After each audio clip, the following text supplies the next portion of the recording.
మొత్తం తీసుకోవాలి స్పీడ్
బాబు బాబు బాబు బాబు అక్కడ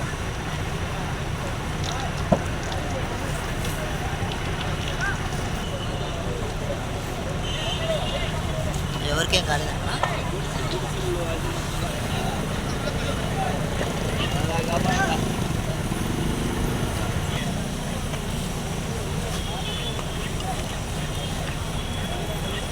బతుకమ్మ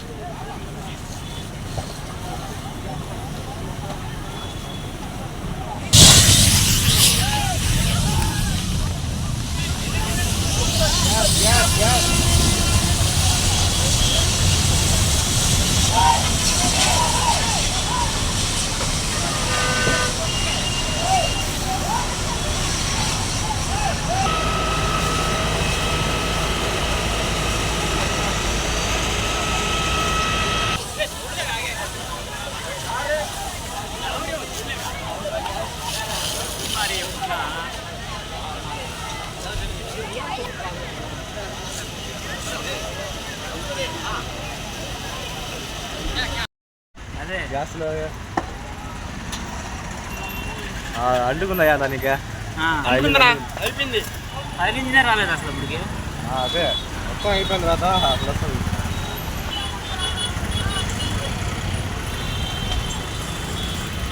రేపు కూడా మర్చిపోయింది గ్యాస్లు ఏం వెళ్తున్నాయా గ్యాస్లు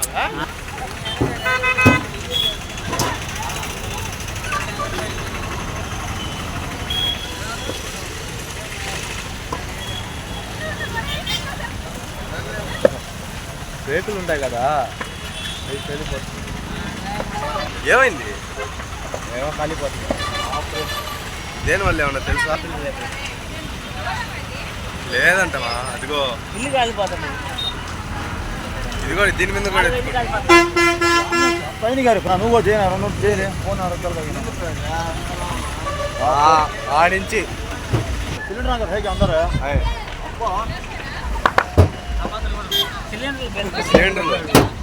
సిలిండర్ రేకులు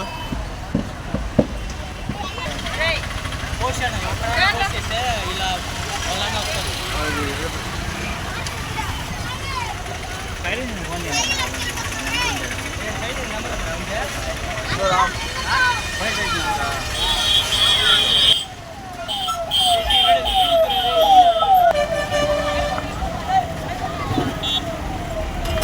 అంతా కలిపిన తర్వాత వచ్చేది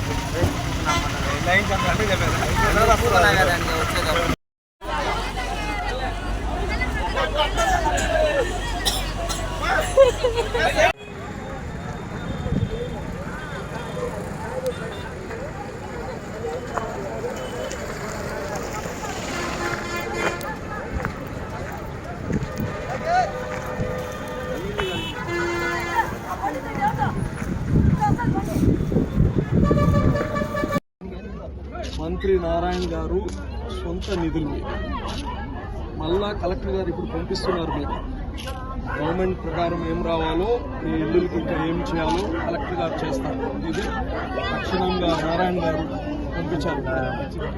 అమ్మాయి కోసం పంపించారు. రెండో ఇల్లు ఎవరమ్మా? రెండు ఏర్పాటు చేసే ఎక్స్గ్రేషియా కాకుండా మంత్రి నారాయణ గారు తన సొంత నిధులతో ప్రతి ఇంటికి 15,000 రూపాయలు చొప్పున ఇప్పుడే ఇవ్వబోతున్నాము. అదేవిధంగా ఆ నాగలక్ష్మి ఎవరైతే అమ్మాయి చనిపోయిందో వాళ్ళ కుటుంబానికి ఒక 30,000 రూపాయలు నారాయణ గారి తరపు నుంచి ఇస్తున్నాము. ఇదే కాకుండా ప్రభుత్వం గతంగా ఇస్తుండే 5,000, 8,000 కాకుండా దాన్ని కానీ ఇప్పుడే కలెక్టర్ గారు వచ్చారు, దాన్ని పెంచి ఇవ్వడానికి అడిగాను. ఆయన కానీ దాన్ని చూసి పెంచి ఇస్తామని చెప్పారు. నా పేరు చాన్ బాషా. ఈ రంగనాయలపేట ఎక్స్ కౌన్సిలర్గా ఉన్నాను. ఈ బర్మాశాల గుంటలో 40-45 సంవత్సరాల నుంచి కూడా పేదవాళ్ళు ఇల్లు వేసుకొని నివసిస్తూ ఉన్నారు. వీళ్ళందరూ కూడా ఇనప పనులు, లోడింగ్ పనులు చేసుకునేవాళ్ళు, బీడీ కార్మికులు, అలాగే ప్లాస్టిక్ ఏరుకునేవాళ్ళు, ఆటో వేసుకునేవాళ్ళు, ఇటువంటి పేదవాళ్ళు వీళ్ళు ఉండేది. వీళ్ళందరూ కూడా ఏ రోజు పనికి పోతే ఆ రోజు ఇల్లు గడిచేది. ఇటువంటి వాళ్ళకి ఈ మధ్యన 3వ లైన్ రైల్వే లైన్ ట్రాక్లు వేసేటప్పుడు ఆ పక్కన ఉన్న ఇళ్ళన్నీ కూడా లేపేయటం జరిగింది. అప్పుడు ఆ టైంలో మేమంతా కూడా రైల్వే వారితో మాట్లాడి వీళ్ళకందరికి కూడా ఈ పక్కన ఇళ్ళ స్థలాలు ఇవ్వాలని చెప్పినాము. వాళ్ళు వెంటనే స్పందించి ఈ పక్క ఇల్లు వేసుకోమని చెప్పడం కూడా జరిగింది. ఇక్కడే వేసుకొని ఉంటున్నారు ఒక 3-4 సంవత్సరాల నుంచి కూడా. ఇప్పుడేమంటే ఈరోజు మధ్యాహ్నం ఈ కరెంటు వైర్లు షార్ట్ సర్క్యూట్తో లేకపోతే పక్కన వైర్లు తగలబెడతా ఉంటారు, అటువంటి గాలికి వచ్చి తగలబడిపోవటం జరిగింది. దీంట్లో వికలాంగులైనవి నాగమణి ఆమె చనిపోవటం జరిగింది. వీళ్ళకందరికీ కూడా ప్రభుత్వం వెంటనే ఆదుకోవాలని చెప్పేసి వాళ్ళకి నిత్యావసర సరుకులు అలాగే ఇళ్ళు కట్టించాలని చెప్పేసి కోరుతున్నాం. ఈరోజు బర్మశాల గుంటలో గతంలో రైల్వే లైన్ 3వ రైల్వే లైన్ వేస్తూ ఆ సందర్భంగా వాళ్ళందరినీ రైల్వే వాళ్ళే ఈ పక్కకి చేర్పించారు. ఇక్కడ చిన్న చిన్న ఇళ్ళు వేసుకొని జీవనం సాగిస్తూ చిన్న చిన్న వృత్తుల్లో బీడీ కార్మికులుగాను, సిగారీగాను, లేకపోతే చిన్న చిన్న వృత్తుల్లో పనిచేసేటువంటి ఈ కుటుంబాలు ఇక్కడ జీవిస్తున్నాయి.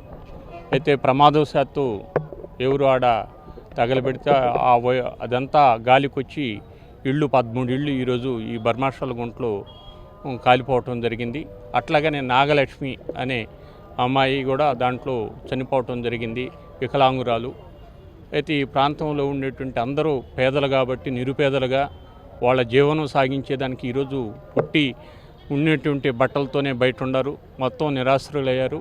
వెంటనే ప్రభుత్వం జోక్యం చేసుకొని ఆ కుటుంబాలకు వెంటనే ఇళ్ళు కట్టించి వాళ్ళకు కావాల్సినటువంటి నిత్యావసర సరుకులు కానీ అదేవిధంగా చిన్న చిన్న దబర్లు లాంటివి కూడా ఇచ్చి ఆ కుటుంబాలను ఆదుకోవాలనేటువంటిది ఈ సందర్భంగా తెలియజేస్తున్నాం.